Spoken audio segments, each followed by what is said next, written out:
So one time I was involved in some property transaction, and that experience taught me some lessons that I believe will be useful to prospective homeowners. So if you're a prospective homeowner, you plan on acquiring some property in the future, then you may want to hang on and watch to the end, as this will be insightful. You will learn something from this. So this lesson is about the importance of engaging professionals when you decide to acquire property. And by acquiring property, I mean whether you decide to buy or you decide to build. But note that this is more in reference to residential buildings.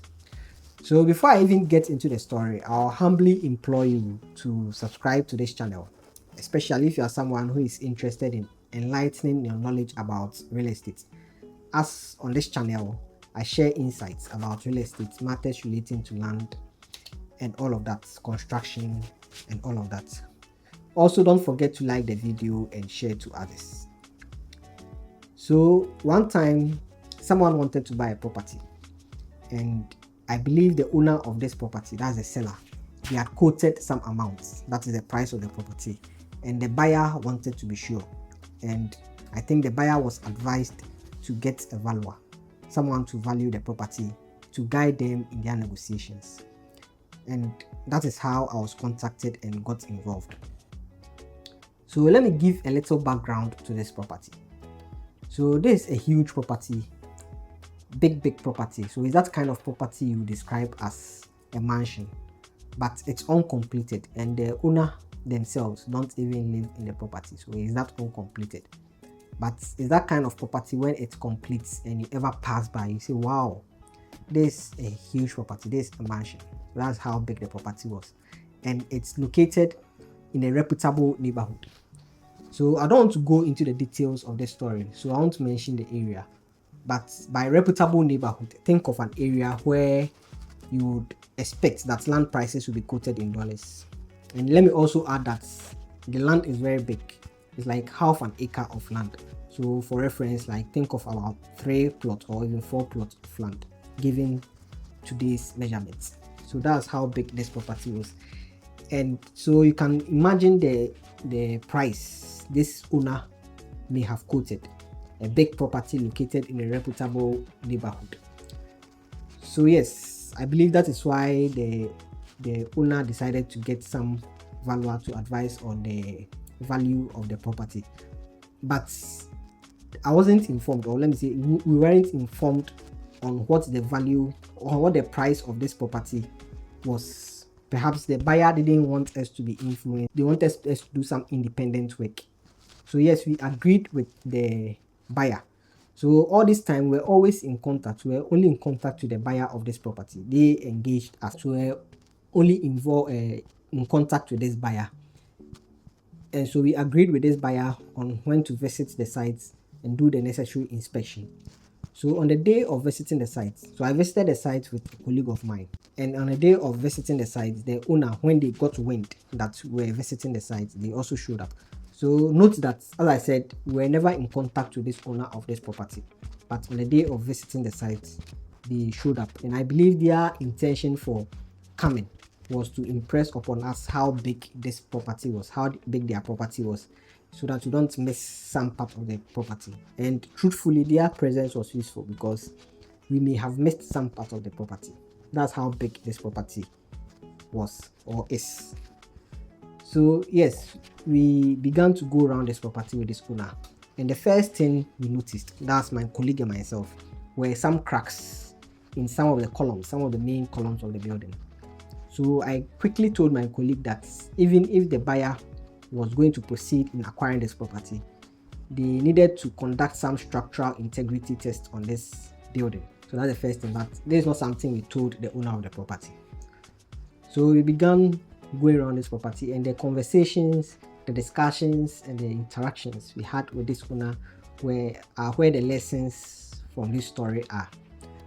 So the first lesson has to do with living abroad and building in Ghana.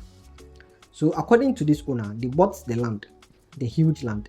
They bought it while living abroad about 20 years ago. And for that period, almost 20 years, they've been on this project.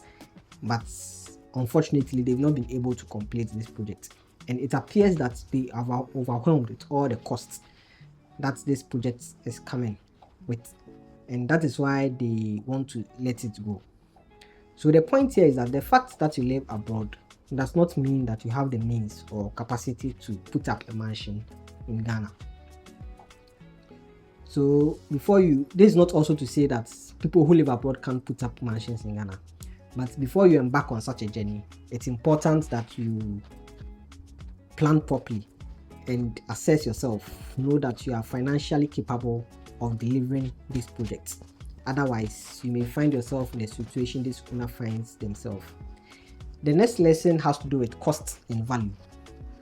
So while going around this property, this owner of this property kept on ranting how they spent so much over the years on this project. And so I thought to myself, so there's not something I told the owner, that cost is not equal to value. Many people think that cost is equal to value, but cost is not always equal to value. So cost can influence value, but it's not always equal to value, because you can actually spend inefficiently.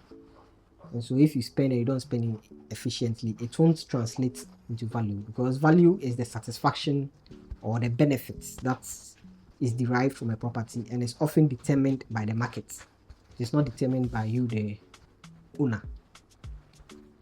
Then the next lesson has to do with the use of professionals when you are building. So while going around this property, inspecting the property, there is some information about this property that I gathered, and I tried to relay this information to the owner of this property. So mind you, this is not some negative information. It's about the size of the property and all of that. But the way this information was received by this owner gave me the impression that this person was not someone who was very receptive of professional advice, or even advice in general. Because mind you, this is a property this owner holds dearly. It's a property they've been nurturing for close to 20 years. And so you would expect that they will receive the information I was giving them with much more glee. But unfortunately, that was not the case. So I got the impression that perhaps this person generally was not someone who was very receptive of professional advice, and perhaps that may have contributed to the situation they find themselves in, being overwhelmed with this big building and all of that.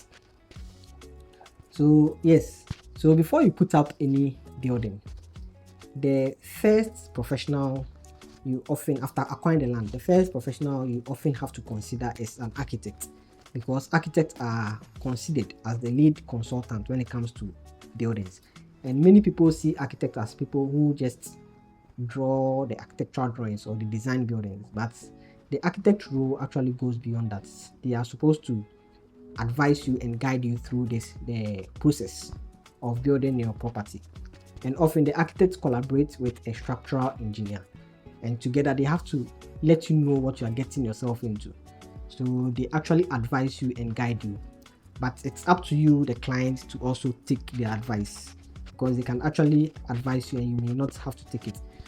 So you don't have to take every advice in this world, but for professional advice, it can be very useful if you want to prevent regrettable mistakes.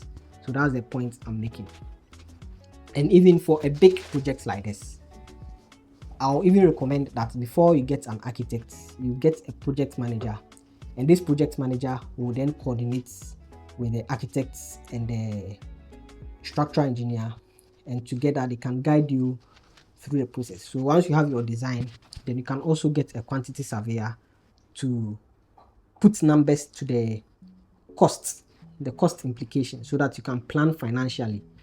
So all of this can help you plan very well, so that you don't find yourself in the situation this owner finds themselves. So the professionals are actually there to guide you through this process. But as I said, the impression I got from this person was that this person, even if they had that advice, maybe they didn't get any advice, but even if they had it, they may have not taken this advice seriously. So that's it with the owner of this property. But what about the buyers, the buyer of the property who actually engaged us? So my recommendation was that we could provide an opinion on what the value of this property was, which could guide them in their negotiations. But it was also important that this value was put in the right context, in that it was also important that they know how much it will cost to complete the property to make it habitable, because as I said, the property was uncompleted. So yes, I prepared a bill and a bill and a proposal, and I sent to the buyer of this property, but unfortunately I never heard from them again. So I don't know how the situation ended, whether they went ahead to buy this property or they never bought this property. But let me say that at the time when I gave that recommendation, so I gave that recommendation because I felt strongly that it will cost much more to complete this property than what the value of the property even was. But at the time when I gave that information, that recommendation, it felt like perhaps this person is advising us that it wasn't a good idea to buy this property, because why would this person be telling us about knowing what it will cost to complete this property and all of that?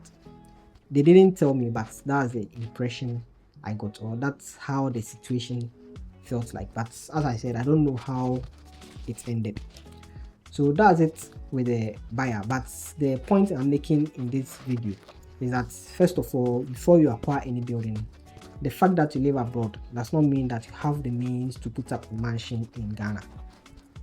So aside this story, I know of several cases where some people who lived abroad tried to put up mansions in Ghana, and for many years they've not been able to complete. And sometimes you hear people even ascribe spiritual reasons to this, that maybe the caretakers who live in the building may have tampered with this person spiritually and all of that. Sometimes it's just about the cost implications, overwhelmed by all the costs. So you have to properly plan if you live abroad, or even if you live in Ghana. You have to properly plan before you embark on such a journey. Secondly, just because you spend some amount does not mean that it should translate into value. So cost is not equal to value. And thirdly, and the most important point, is about the importance of engaging professionals when building or even when buying a property. So the relationship I had with this buyer, the inputs I gave these buyers as a valuer, I believe gave them some insight on what they are getting themselves into. So even if you are buying a property, it can be important that you get a valuer to give you some insight of what you are getting yourself into, and that can help you prevent some regrettable mistakes.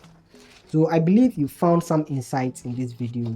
You've learned something from this video. As always, don't forget to like the video, share to others, and subscribe to this channel. Thank you for watching.